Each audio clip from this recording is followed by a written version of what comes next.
तर ज्ञानेश्वर महाराज पालखी माझ्या मागे आहे आणि एकदम छान दर्शन झालेलं आहे.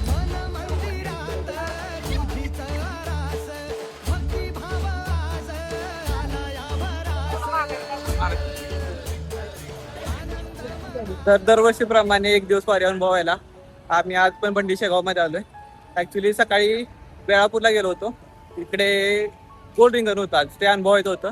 पण दुर्दैवाने आम्हाला थोडा उशीर झाला यायला, तर आम्ही बेळापूरला पोहोचायच्या आधीच रिंगण संपलं होतं.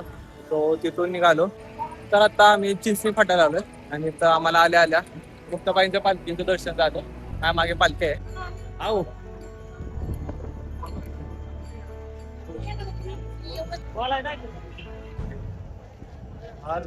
मुक्ताई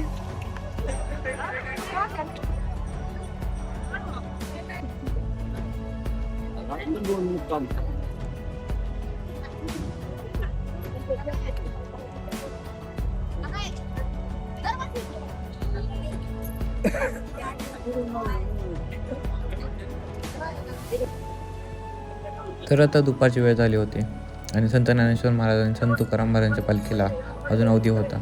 तर तेवढ्यात जेवण घेऊ म्हणलं. तिथे काय आहे?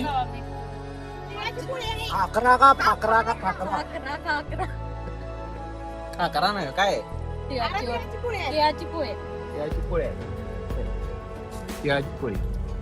इकडे आपल्याकडे मोदक आहेत, वड्या आहेत, लाटी वड्या. आम्ही जिथे येऊन थांबलो होतो त्या थोडंसंच मागे बंधू भेट होणार होती. म्हणजेच संत ज्ञानेश्वरांची पालखी व संत सोपानकाका महाराजांची पालखी एकमेकांना भेटणार होती. हा सोहळासुद्धा बघण्यासारखा असतो, पण गर्दीच्या कारणामुळे तिथे पालख्यांच्या जवळही जाता येत नाही. त्यामुळे आम्ही थोडे पुढे येऊन थांबलेलो होतो.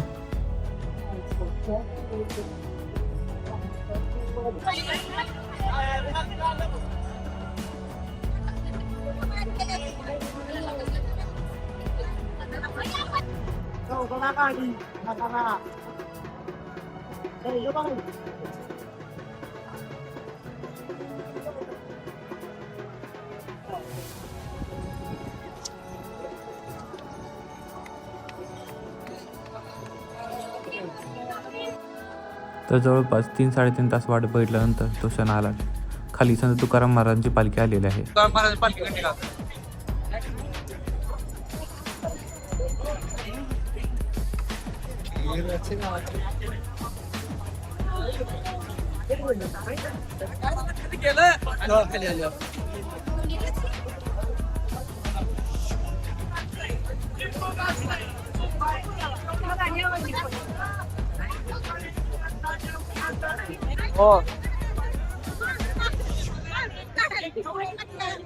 एकदम निवांत असं दर्शन चालू आहे.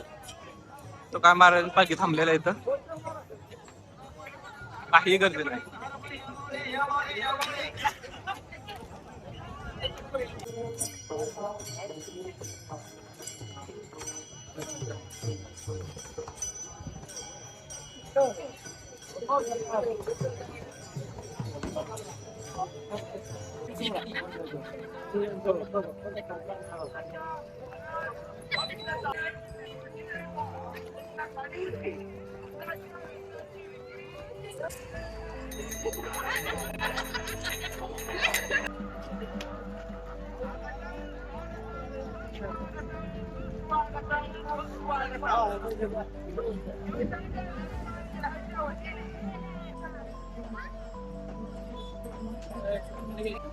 नगारखाना आलाय.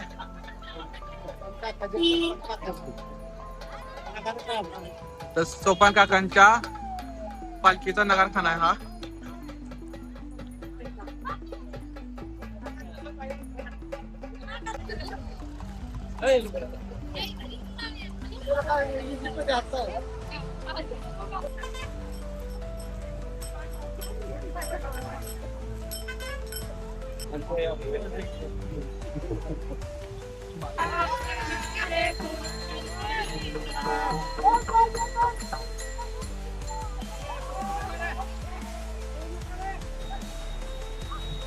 सोपान काकांची पालखी आलेली आहे.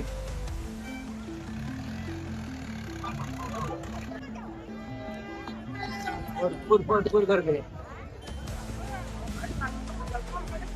सोपान काकांची पालखी आलेली आहे.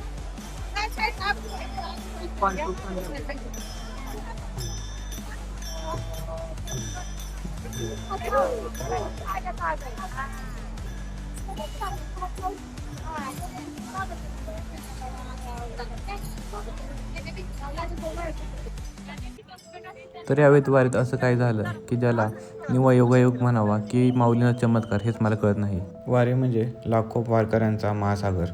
या अथांग गर्दीत आपली माणसं हरवतात आणि इथे एखाद्या शोधून काढणे म्हणजे अशक्यच गोष्ट आहे. पण काय योगायोग म्हणावा.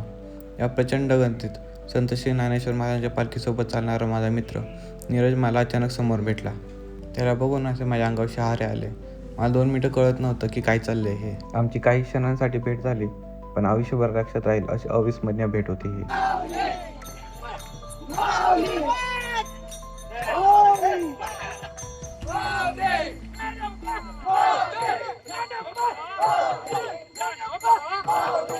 तर आता ज्ञानेश्वर माऊलींच्या पालखीची वाट बघतोय. थोडा थोडा पाऊस चालू झालाय. आता माझ्यासमोर नगारखाना आलाय ज्ञानेश्वर माऊलींच्या पालखीचा. ज्ञानेश्वर माऊलींची पालखी आलेली आता फायनली.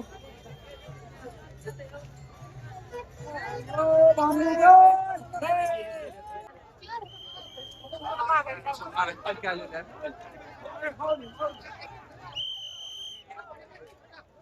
श्री ज्ञानेश्वर महाराज पालखी.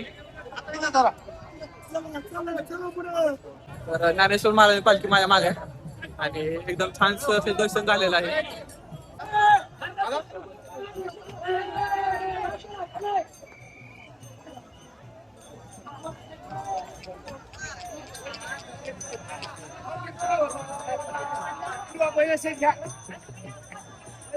पालखी आहे.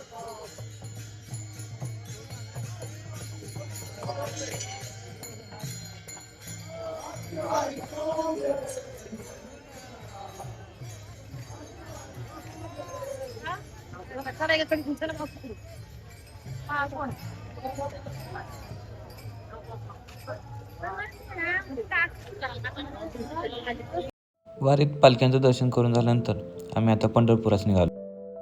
तर आता वारी करून पंढरपूरला आलोय. इथून मंदिराच्या कळसा दर्शन घेऊन आम्ही रिटर्न जाईल. मंदिरात जायला 35 ते 48 तासाची लाईन आहे.